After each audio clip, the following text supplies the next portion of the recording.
Hi everybody, this is your video overview of the week. So I'm just going to go through and highlight some important information on this weekly organizer. You're looking at the new calendar, which will be sent out every Friday, and it provides all of your assignments for the following week. Anytime on this page that you see words in blue, that's a direct link. So what that means is any words that are in blue, you can click on and it will take you to a website. You can kind of see where the website's listed there. Okay, so this is where you'll find all of your assignments. I'm going to go through and kind of explain the assignments for you as we go through the page. Okay, this first row shows your ELA assignments for the week. This is a sample of how you might want to organize your work for the week. The first assignment is a Nearpod module focused on point of view.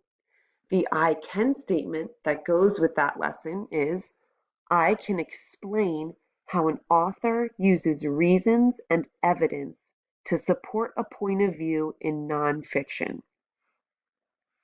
So what you'll be asked to do in this lesson is read some short nonfiction articles and passages, and then determine what the author's opinion is on what they wrote using text evidence to help you. Okay?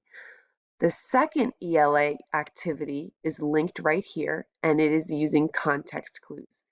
The I can statement that goes along with that lesson is, I can use context as a clue to the meaning of a word or a phrase. So what you'll be asked to do in this lesson is view a short brain pop video clip, and then you'll be answering some questions and completing a practice activity matching a unfamiliar word with its definition using some context clues, some things that are around the word to help you figure out its meaning. Okay. I've linked the website epic.com to this cell. It should take you right to my page. I did assign everybody a new book for the spring just so that I can make sure that everyone's reading a book on our reading level before the end of the school year. This is an optional assignment. If you're already reading and you're comfortable with what you're reading at home, there's no need to participate in the book club. However, it may be a fun way to read something in common with your classmates. The website also provides additional books on the fifth grade and higher reading levels, so I recommend using that website. The second row, you'll see no links here. This is because in our fifth grade, we sometimes move to different math classrooms. So you'll be provided your own math assignment sheet from your math teacher.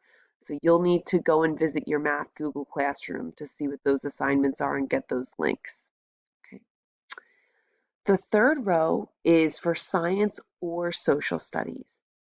I'll be providing you one activity per week, and I will be alternating science or social studies. So this week, the week of April 20th, we will be doing a social studies lesson on European explorers, which means the following week would be science. So for our European explorers lesson, the I can statement is, I can learn about two explorers who came to the New World and how they affected the native peoples there. So what you'll be asked to do in this lesson is watch two brief video clips from PBS, one for each explorer, and then you'll be reading some sections lifted from our social studies textbooks about these explorers, and then just answering a couple of review questions at the very end of the slideshow to review what you learned. In the next row, this is our unified arts section. So we have here a link directly to the Art Google Classroom. You'll need to visit that classroom to get the lesson supplied from Mrs. Biley for the week.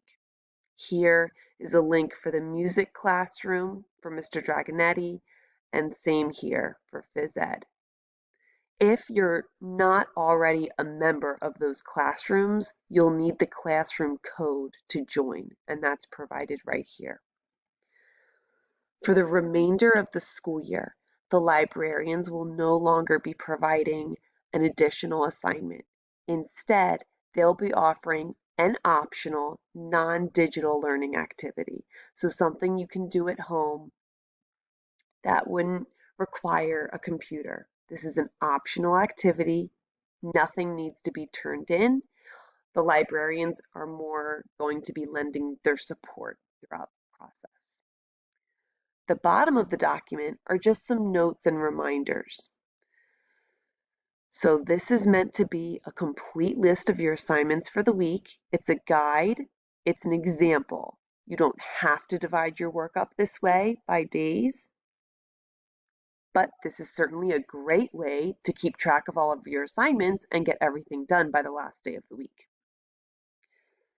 This is the video overview that's being provided. You're listening to it now. Okay. Anytime you see a box that says reflect and review, this is time that's just meant for you as a catch-up. So anything that you had questions on or trouble with, this might be a day that you can spend reviewing that work. Maybe if you need to try an activity a second time, maybe you need to contact your teacher. That's what you can do there. I will be providing an instructional lesson each week. Ours are going to be on Monday afternoons. These blue words are a direct link to this coming Monday's lesson on April 20th. So you can click on these blue words to open the Zoom meeting, or you can click on the link that I'll provide on Google Classroom. I will be introducing point of view and context clues during our reading session. During social studies, I'll be introducing one of the explorers you'll be learning about, so you can come during that session as well. Here on these blue words, I've linked a Google document that has the email addresses for all of the Unified Arts teachers in case you have any questions or any problems accessing their work. Please don't hesitate to reach out if you need any additional support from me during the week. Thank you, everybody, for all of your hard work at home and your patience and your support during this challenging time. I appreciate all of you. You are all doing a wonderful job. I'm really proud of you.